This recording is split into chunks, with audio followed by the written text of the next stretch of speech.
গোলাপনগরের পাশেই পাপ্পাটার coffee house. আর এই coffee হাউসটা তোমরা কে কে চিনো অবশ্যই কিন্তু কমেন্টে জানাইতে একদম ভুলবে না। তো যাই হোক, আমি চলে গিয়েছিলাম গোলাপনগর সলেমান শাহর আস্তানা সেই বাপ্পাটার কফি হাউসে। মানে এক ঢেলে দুই পাখি মারার বিষয়টা যেমন হয় না, ঠিক তেমন। শুধু যে আমরা কফি খেয়েছি বিষয়টা এমন না, কফির সাথে কিন্তু আইসক্রিমও খেয়েছি, এখানে আইসক্রিমও পাওয়া যায়।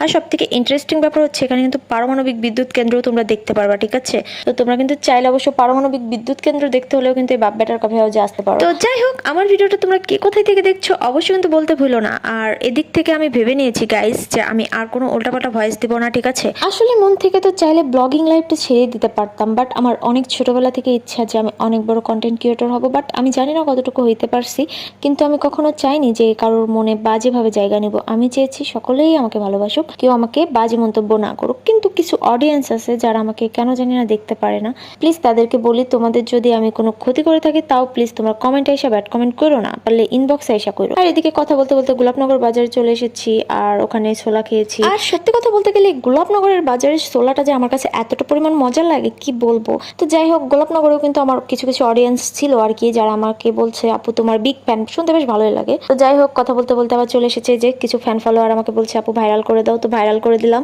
তো এদিকে জুস খাইতে খাইতে বাড়ির দিকে চলে যাচ্ছে। জুসটা কিন্তু আমার খালা আমারে কিনে দিছে, তো জুসটা হাতে নিয়ে নিজেকে ছোট মানুষ ফিল করতেছিলাম। তো যাই হোক, আজকে ভিডিও এই পর্যন্তই। ভালো থেকো, আল্লাহ হাফেজ।